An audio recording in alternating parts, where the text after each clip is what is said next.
Selamat pagi Bapak Ibu dan saudara-saudari terkasih dalam Kristus.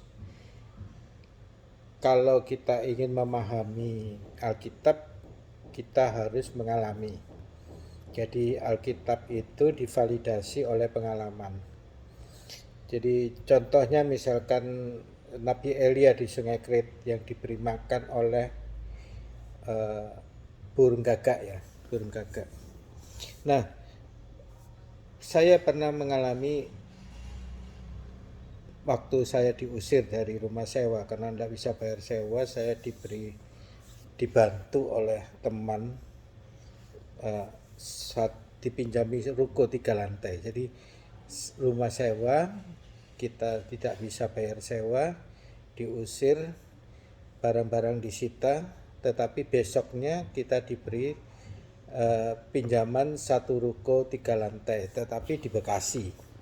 Nah, bukan hanya tidak bayar, tetapi dia memberi uang kepada saya untuk pasang listrik, untuk cat, untuk pasang air, dan seterusnya. Nah, tinggal di Bekasi, anak sekolah di Tarakanita Pluit. Jadi tiap hari mesti naik angkot ke stasiun, dari stasiun naik kereta ke stasiun kota, dari stasiun kota naik Kopami P02 ke Tarakanita Pluit. Pulangnya begitu juga ya. Nah, setiap kali kita tidak punya apapun untuk dimakan, ada tukang nasi uduk di depan itu yang tahu. Pokoknya kalau saya tidak keluar untuk beli makanan, dia tahu bahwa saya tidak punya apapun untuk dimakan. Karena memang saya tinggal di situ dipinjamin gratis. Nah, tukang nasi uduk itu orang Aceh, dia selalu bikin mie Aceh atau nasi uduk. Dia bilang, kok dia ketok-ketok ruko saya di situ, kok ini tolong diicipin, enak apa enggak masakan saya. Nah, itu terjadi setiap hari, hampir setiap hari selama saya tidak punya makanan, tidak punya apapun untuk dimakan.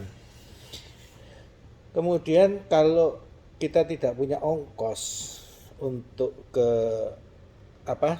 sekolah ya, anak saya tidak punya ongkos untuk berangkat sekolah karena kita harus naik angkot, kemudian naik kereta, dan kita tidak punya apapun untuk bayar angkot dan kereta itu. Di depan ruko saya itu ada tukang rokok. Dia yang selalu meminjami saya uang. Ini kok untuk anaknya sekolah. Jadi pada saat saya tidak punya apa-apa, orang yang menolong saya adalah orang-orang yang betul-betul sama keadaannya dengan saya, yaitu sama-sama miskinnya. Yang satu tukang nasi uduk, yang satu lagi tukang rokok. Nah, saya tinggal di ruko 3 lantai tetapi gratis, tidak punya apapun untuk dimakan, tidak punya apapun ongkosnya untuk berangkat ke sekolah anak saya. Oke, itu terjadi tahun 2002, dan pada saat saya pikir bahwa anak saya pasti dikeluarkan karena tidak ada sisa 2 bulan sebelum ujian akhir, ujian nasional, ada sisa 2 bulan, dan 2 bulan itu saya pikir anak saya pasti dikeluarkan karena kami tidak punya ongkos, tidak punya apa-apa untuk bisa sekolah. Dan terjadi apa yang terjadi, bahwa 2 bulan itu banjir besar, Pluit hampir tenggelam, dan sekolah diliburkan selama 2 bulan. Nah, masuknya pada saat masuk itu hanya untuk ujian nasional, dipaksakan. Nah, itulah kejadian-kejadian di mana cerita Alkitab, kalau kita tidak mengalami, itu hanya sebuah cerita bahwa Nabi Elia diberi makan oleh burung gagak, selesai. Tidak lebih dari itu, tidak membawa perubahan apapun pada diri kita. Tetapi ketika kita mengalami bahwa firman itu menjadi firman Allah yang hidup, dan itu membawa perubahan besar sekali di dalam diri saya. Oh, sorry, baju saya tidak karu-karuan ini, baru sadar. Ya, oke. Jadi begitulah. Nah, sekarang kita harus membedakan firman Allah yang hidup itu berasal dari Allah atau pengalaman kita yang dicocok-cocokkan dengan Alkitab. Ya, banyak sekali tokoh-tokoh yang pinter khotbah, dia mempunyai pemikiran sendiri tentang bagaimana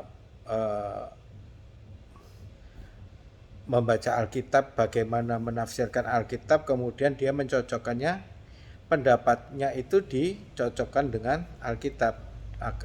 Artinya dia mencari pembenaran pendapatnya itu dengan menggunakan Alkitab. Itu bukan sesuatu yang benar. Artinya bahwa memang dia membuat orang banyak itu untuk tertegun, mulutnya menganga, mengakui bahwa dia orang pengkhotbah yang hebat, tetapi tidak membawa perubahan apapun di dalam diri dia, di dalam diri pendengarnya. Nah, oke, kalau itu memang berasal dari Roh Kudus, artinya akan terjadi berulang kali. Jadi apa yang saya alami itu juga dialami oleh orang-orang di belahan bumi yang lain, di negara yang lain, di kota yang lain, yang tidak ada hubungannya dengan saya, mengalami cerita-cerita yang serupa. Berarti kalau itu terjadi berulang-ulang kali terus-menerus, itu memang berasal dari Roh Kudus.